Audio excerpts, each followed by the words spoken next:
Good morning. I'm Reverend Mike Capron from the First Presbyterian Church of Troy, Pennsylvania, and we're going to be reading today from Matthew 18, verses 1 through 5. Here we go. At that time, the disciples came to Jesus and asked, "Who is the greatest in the kingdom of heaven?" He called a child whom he put among them and said, "Truly I tell you, unless you change and become like children, you will never enter the kingdom of heaven.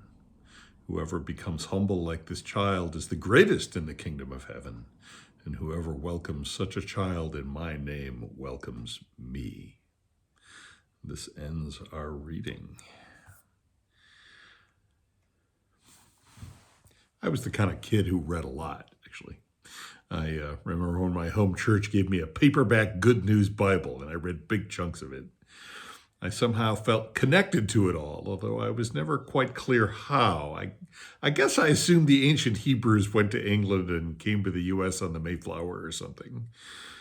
I didn't actually know any Jewish people except for that one girl at elementary school who I felt sorry for because she didn't get to celebrate Christmas. I've already shared with you that I became Presbyterian thanks to a used car salesman from my hometown. And it came to pass that the Parenton Presbyterian Church asked me to help teach junior high Sunday school.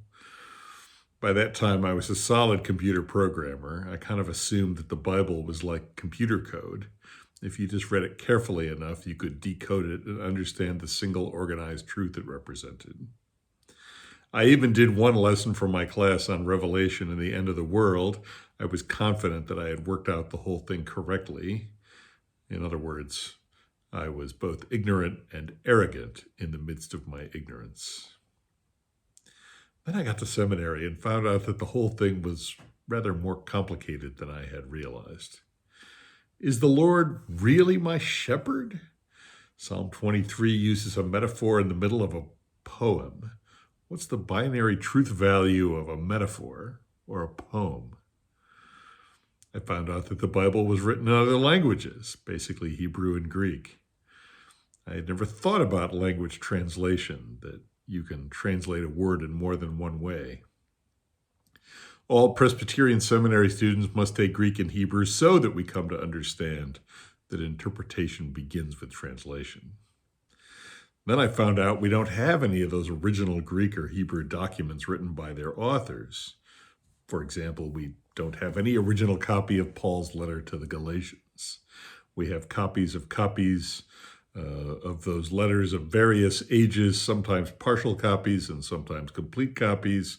And remember, no Xerox machines. These copies are all made by hand. So if you see a difference between two versions, is it because the copyist made a mistake?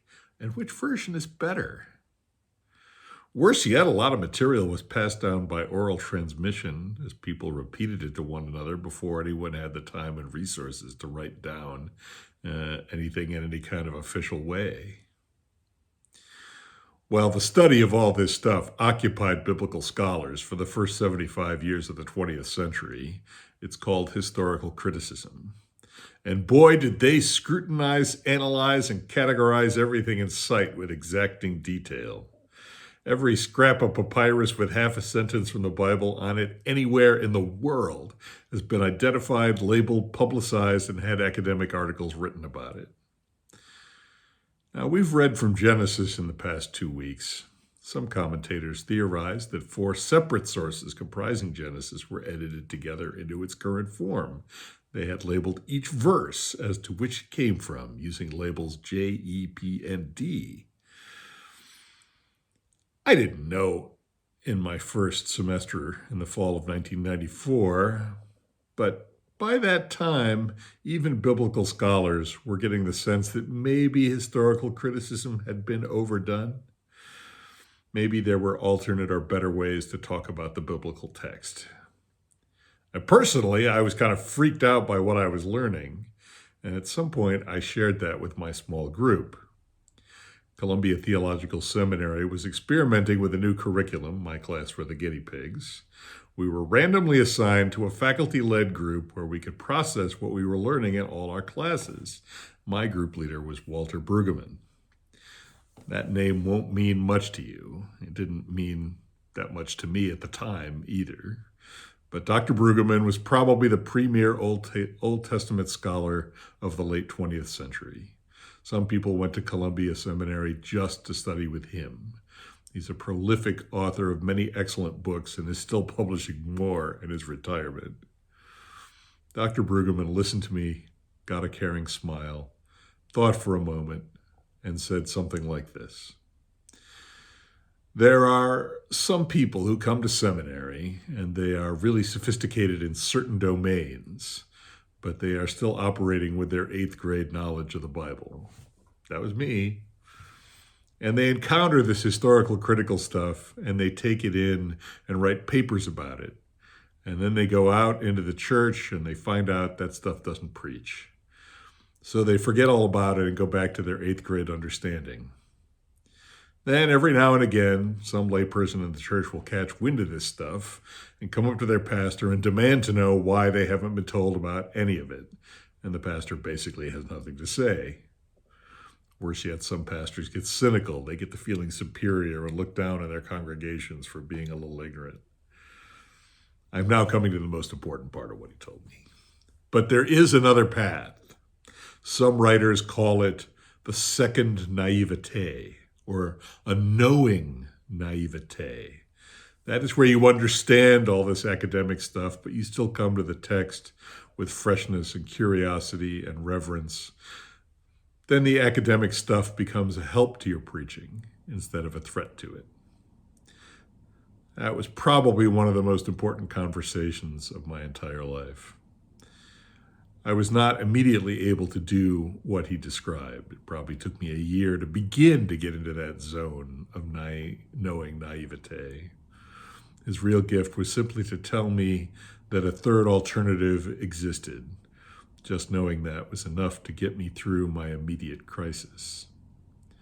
Jesus said, "Truly, I tell you, unless you change and become like children, you will never enter the kingdom of heaven." Here's the thing I notice about children. They have no sense of perspective. If something is fun in the moment, it is the greatest thing in the history of the universe. If their joy in it is total and pure. And if they have just skinned their knee, the pain is absolute. They will scream their heads off and shed prolific tears. One of the things that I tell myself about becoming an adult is that I know my momentary pains will pass quickly. Some aches and pains are even familiar. I know their patterns. I don't panic when my right ankle flares up. I know the right exercises to do and the right medications to take. And there is much less in the world that is new to me than when I was a child. This is a hazard when it comes to studying the Bible. I hear a lot. I suppose I hear about the story of the Good Samaritan, and I have a lot of tags that I automatically hang on it, things I've read about over the years, etc., etc. In some ways that is convenient, but it also makes it really hard for me to engage the story anew, to see what will be revealed to me today. I need to rekindle my childlike curiosity to do that. I also need to listen to other Christians. My favorite Bible interpreter in my last congregation was Esther. Esther was 89, never been to seminary. I'm not even sure if she ever went to college. But she had all kinds of observations and questions that would really open up a scripture during our group study. She had become like a child in all the right ways, and I have no doubt she will freely enter the kingdom of heaven when the time comes. The danger of historical critical study is that it puts buffers between us and the text, so that we encounter the text not as curious children, but as people who already think we know what it will tell us.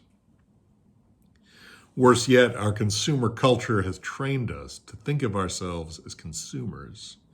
If I, a self-contained consumer who knows my likes and dislikes, encounter a biblical text that makes me uncomfortable, my instinctive reaction is that, quote, "I'm not buying that." Notice the economic idiom. Consumers are programmed to think of themselves as the center of the universe.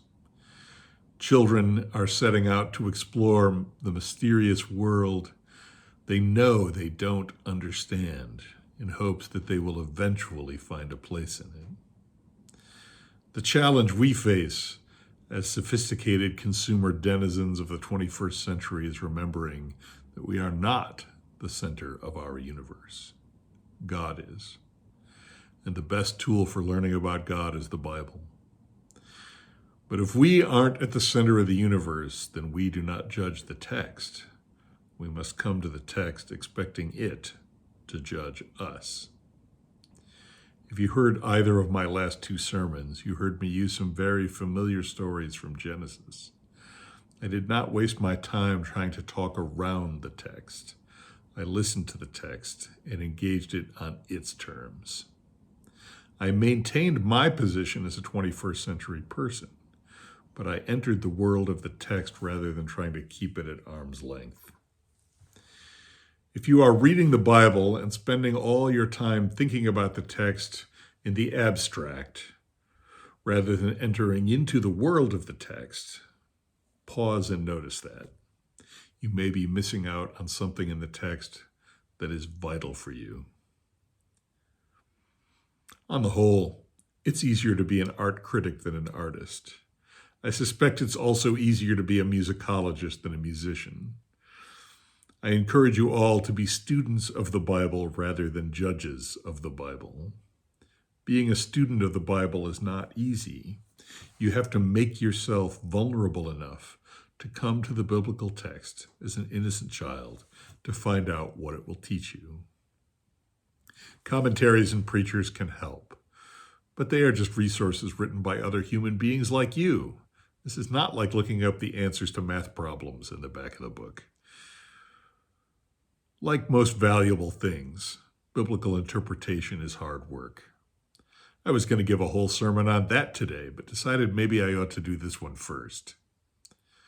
But the church, and especially the Bible, are one of the few places in our consumer culture that will dare to challenge you. Most parts of our culture will flatter you about how great you are and then slander other people who think differently.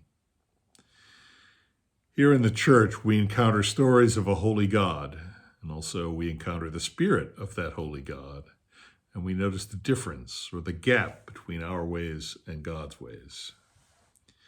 And we are presented with an opportunity to change and grow. A consumer culture won't do that. It will just tell you how great, that you are just great the way you are. Now give me your money. The Bible cuts through all of that hype. Hebrews 4:12 says that the word of God is living and active, sharper than any two-edged sword, piercing until it divides soul from spirit, joints from marrow. It is able to judge the thoughts and intentions of the heart. I don't know exactly what that means, but it sure sounds exciting. And I guess that's my main point. Study of the Bible is exciting and challenging and profitable in the sense that it gets us out of our cultural ruts and exposes us to a different world. These stories from the past explain the presence of an omnipresent God in the present and give us hope for the future. Being a student of the Bible is exciting because it gives us glimpses of a mysterious and amazing God. And I guess that's my main point for the day. I don't have time to explain why our modern Bibles are better translations than the 500-year-old King James or even most of the 20th century translations. I also don't have time to fill you in on all the books people publish about the forged Gospels of Judas, Mary, Tom, Dick, and Harry. Heck, I don't even have time to warn you about the most bogus phrase people say about biblical scholars, but we need something to talk about at coffee hour or later on. But I will say this. If some of you want to have a Bible study with me or a book group where we look at meaty spiritual books, I'm totally game for that. And I'm including you folks who are watching online. I used to run a Bible study called a Phone and a Bible, where we would just conference together. I might restart that. You can do it in your pajamas and no one will know.